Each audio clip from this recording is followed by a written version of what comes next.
Hey YouTube, back out here with the Bluebird, and if you look, that is a brand new brake caliper in there, and I just got done road testing it. And when I came in, yeah, the hub's kind of warm to touch, not really. Let's see how the other one feels. This one might be a little bit warmer because it's in the sunlight. Just a little bit warmer, not bad, but yeah, so I got the warning lights on, and I have new stops arms too. So I got these off of public surplus. These were from neighboring Klein ISD. These are the ones I showed earlier. So the rear stop arm has the wind guard on it. And as you can see, this vinyl is, we'll get back to the wind guard in a second. This vinyl is just plain red, comes off super simple vinyl, and it sucks. So what I'm gonna do is, if you notice, there is a front decal on the front stop arm now. They sure look good, don't they? So I'm going to get another decal to go on the outside of the rear stop arm, and then we'll go from there. Peel. What I did with the front stop arm is I peeled all of this off, and you saw how easy it comes off. It literally just, you pull and it all comes off. There's nothing fancy. I'm not using anything, no heat gun, no nothing. So I'm going to put another decal on the outside of this one. So they look really good, especially at night.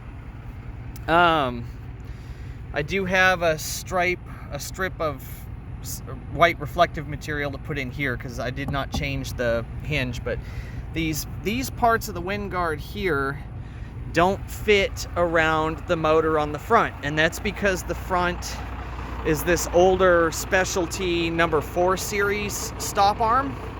So as you can see, the bolt pattern is completely different. These are the holes for the newer style hinge that I didn't poke through on this decal, and you can't see them because they're covered up.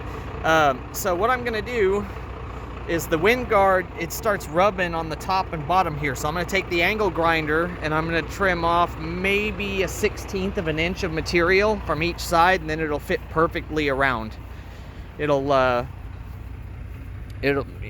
just, like here, it goes over the hinge, but it'll fit perfectly around that motor. This is a 5 series stop arm. This is the one that when you try to close it or open it when it's not supposed to be in that position, it gets upset and goes back. So 5 series was introduced in the early 90s. The 4 series was from the late 80s to the early 90s. And the only remnants of the 4 series out there is the air and vacuum stop arms. They're very similar. That's why the air stop arms don't come with this winglet. But I'm going to put it on the front one because it does look cool. If you notice, I got new reflectors as well. They look so much better than the plastic ones did. Way better, and hopefully they'll last better. Yeah, the bus needs a wash. Now that it's able to be driven on the road without the brakes overheating and the hubs overheating, I can actually take it somewhere to get it washed very soon. But yes, there's our new reflectors.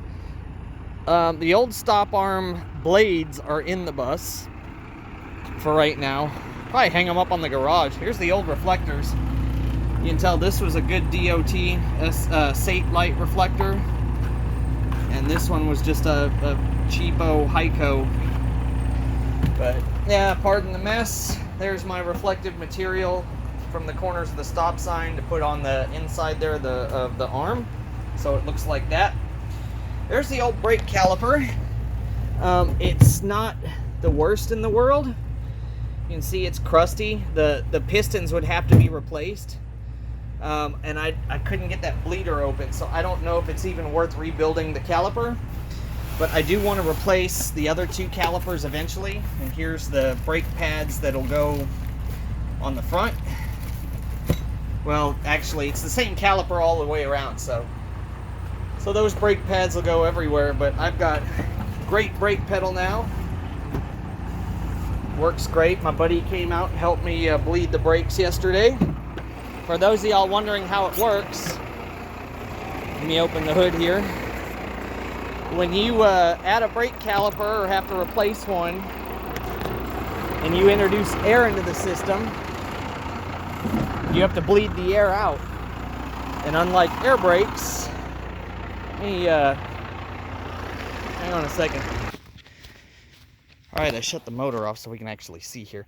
Unlike air brakes, to bleed the air out of the system, you have to pull, you have to open up your reservoir there and make sure the fluid's high enough. Then you have one person sit inside the vehicle and pump the pedal, and it's going to be real mushy at first, and pump it up until it's good and firm. Then you have them hold it to the floor while the other person loosens this bleeder valve. And when they do that, the fluid comes spraying out along with the air bubbles, which is all this mess on the tire. You can see the air bubbles down there. So we just bled the front brakes. I don't think the rear brakes may need to be bled, but I still need to come back in here. This is jerry rigged, I know. That bolt that goes through that center hole broke off, so I'm gonna have to re-drill it out, but I have to pull the tire back off. So I didn't want to drive it far because these are pretty tight, these 5 lugs, but they're not tight enough to be safe driving down the road, like long distance. You know, just around the block like I just took it is fine. But anyway, that's your video. We got brakes on the Bluebird again, great brakes. It when I put that wheel back on last night after we got the caliper changed, I had trouble tightening the lugs because the wheel wanted to spin very easily. Which, if you guys remember from the video when I first found the problem, the wheel hardly spun at all. And here's the other thing. Straighten my wheels back. Wheels should be straight. Okay, we're gonna release the brakes and put it in drive. And if you look, we're rolling forward. Let me give it, that's about more higher idle, like what the newer diesels have. We never used to do that. So, pardon the smoke, that's the draft tube. But yeah, so we have brakes again, and everything works perfectly.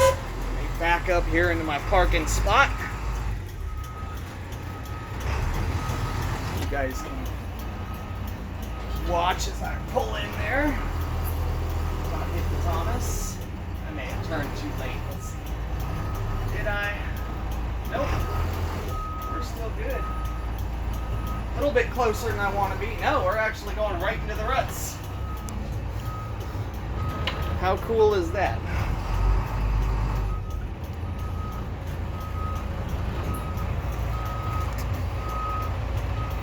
Right into the ruts. Okay, let me go forward and fix this just a little bit because I'm a little bit off kilter.